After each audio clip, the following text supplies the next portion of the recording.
Kurt Thompson here, debunking more myths. And the air myth, the air myth. A couple of gurus in the past are really known for talking about the air, airflow, moving the air. And I buy into some of that, really do. For especially playing in the low register and the middle register. Quantity of this air that they're talking about, really breathing from the diaphragm and all the way up and letting the air come out and help you sing up in the upper register, that is a myth, folks. And let's talk about the physics so you can understand when your university professor tells you it's all about the air. I actually had a French horn, Dr. Olson from Austin Peay State University. I remember when I was trying to get past upper register in college, first couple of years, and get into the extreme upper register so I can do some of the Maynard. My trumpet professor there, who was a great trumpet guy, he didn't really have that much of an upper register, and at least in my opinion. And so I took a couple lessons with Dr. Olson, who was all about air. He told me the reason that I couldn't play in the extreme upper register of the instrument is because of my lack of air. And I really needed to work on airflow. And anyway, I did a lot of his exercise. He was a French horn and faculty member, tenured at Austin Peay State University, Dr. Olson. Ken Olson, I think is his name.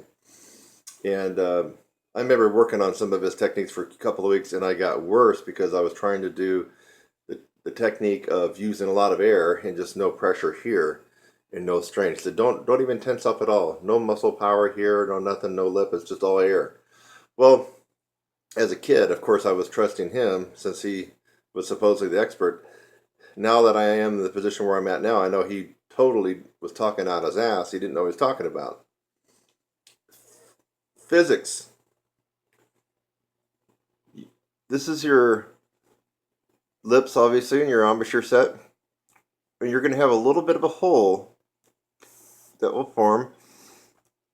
See, it's like a crack. It's not really a hole, but we call it the aperture. Now, folks, use your noggin on this one. If I blow a tremendous amount of air, breathing from my diaphragm, let's take that correct breath, stomach out. You see it? My lips open up. Watch it again.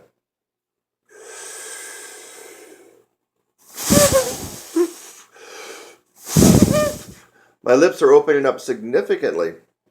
Why are they doing that? The tremendous amount of quantity of air and the speed of air is causing my lips to blow out just from the sheer force and the sheer quantity of air coming out. My lips can't contain it all. Now, if you're really thinking about this, and you know that you need the most narrow aperture possible to jettison out fast air vibrations for the upper register on any brass instrument, what does that tell you?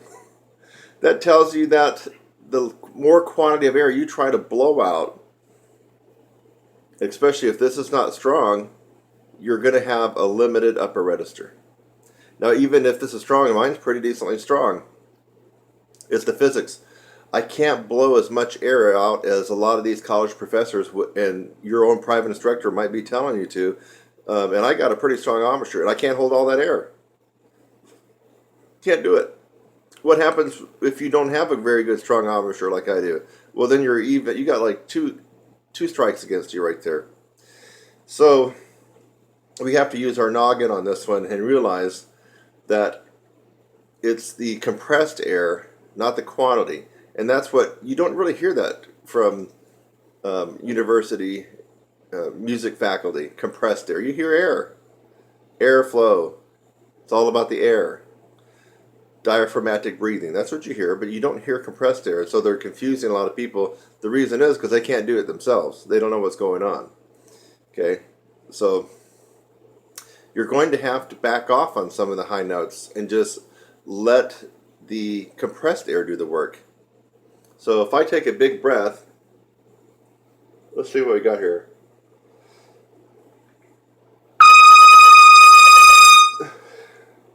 That was a concert E flat F. I blew some decent air through the horn but it was mainly compressed air. I wasn't trying to overblow and blow my lips out.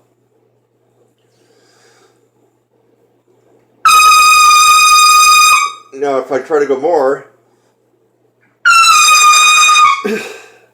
I'm really shoving a tremendous amount of air through the horn, and I start to notice my tone quality goes out the window. The note chips a little bit and dances around. The reason is I'm fighting to contain this narrow aperture with the strength of my chops. And all that air is just blowing my lips out. Remember, as soon as your aperture widens even slightly, we're talking about a millimeter, your range drops. Listen to that again. As soon as you cannot contain the narrow aperture here, and if we're talking about micromillimeters, a millimeter, just a fraction, your range drops. Boom.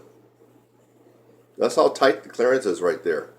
So if you're trying to fill up and blow this huge amount of air in the upper register, you're actually fighting the wrong fight. You're making things really hard on yourself. Now, if you're trying to play in the middle register,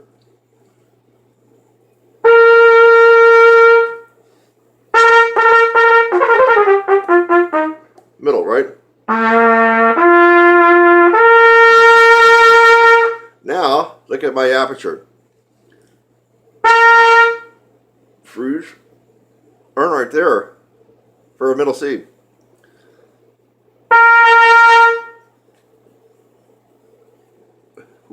That's like a million times wider than I would use for above high C. So because my aperture is already wider, and of course I got my low C tongue position, there's no compression going on there really, except for the natural compression from the diaphragm and maybe the bottleneck in your throat, but there's no tongue arch. Other than that, there's not really any compression. So I am able to blow. That is where the university professors are correct when it comes to your air.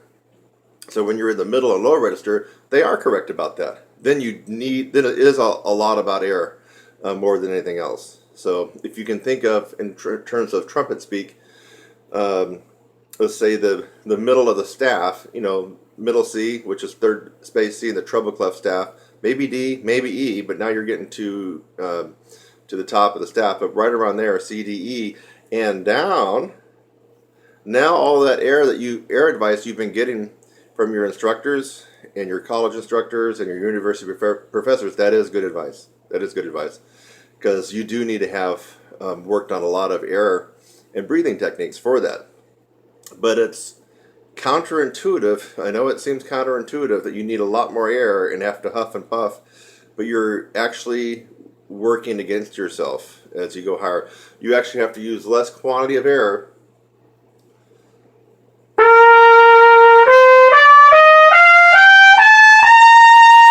So on a high C, what if I take in less air? Here's a full breath.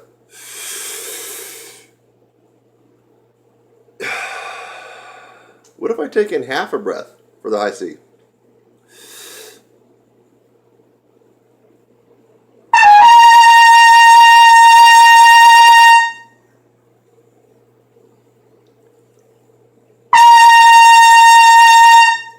I actually get a lot more vibrancy and brassiness to my tone, and I'm not overblowing it. And it's not going to gas out my chops. That's a high C, so that's the beginning of upper register.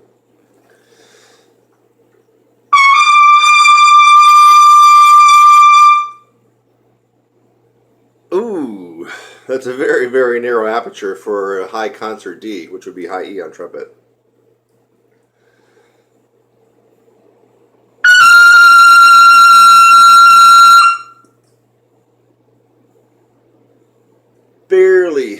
Barely any space in the aperture for that to come out. That was a double high G. And of course, we all know what a double high G is, right? University professors? You got your high G that sits right on top of the staff. And if you double that an octave higher, you got your double high G. See, fortunately, a lot of them don't get that part right either. So that's actually a double high G. A high G is the little G that sits right on top of the staff, the treble clef staff. So know your notes on trumpet, folks. The next one. Let's see where we're at. Okay, here we go.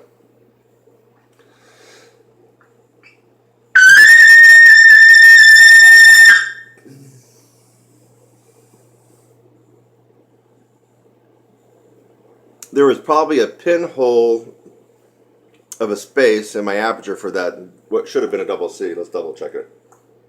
Yeah. Try it again.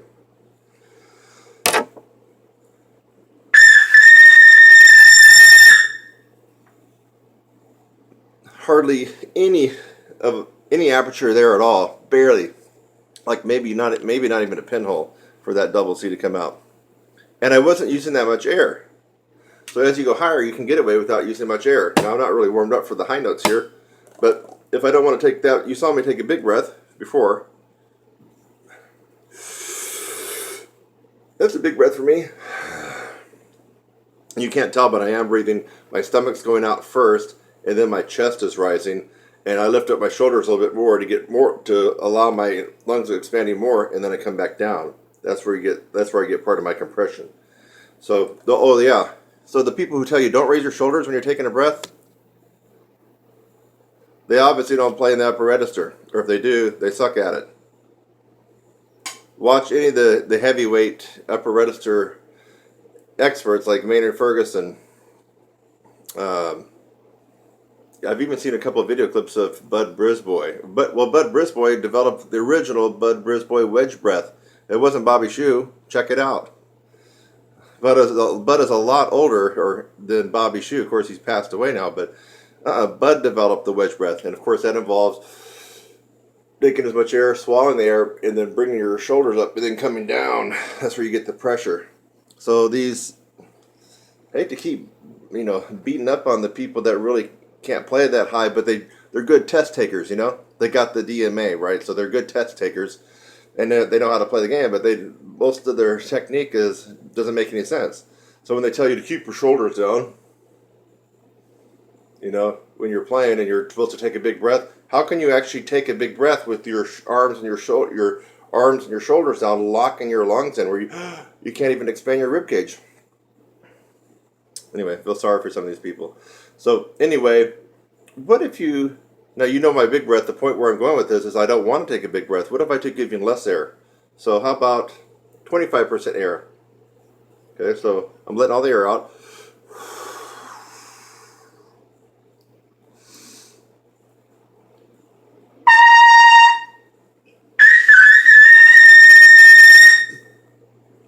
Now, I only had 25% of a take of air in my lungs. You heard at the very, very end of that, I put a little meat on the bone on that double C.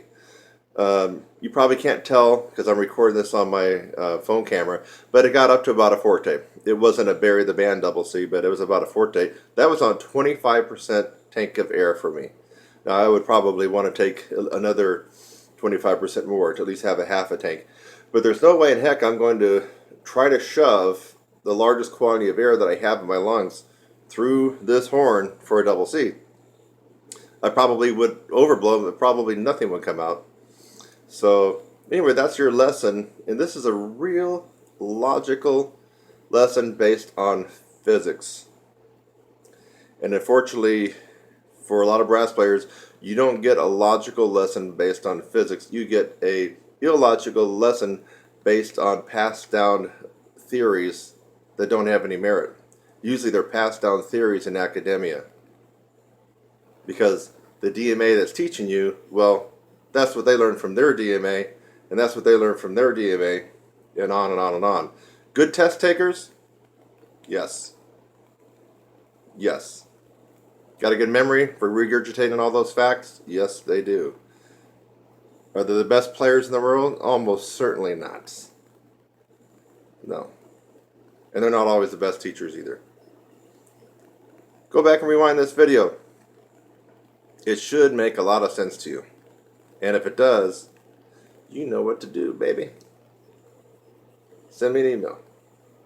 Kurt@TrumpetSizzle.com, or just go to my site. You're going to get the real deal at my site. I don't have to kiss any department chairman's butt to be able to say what I'm doing. And I don't have to kiss any contractor's ass either and worry about whether or not I'm going to get a gig. I make my own gigs. I am the contractor.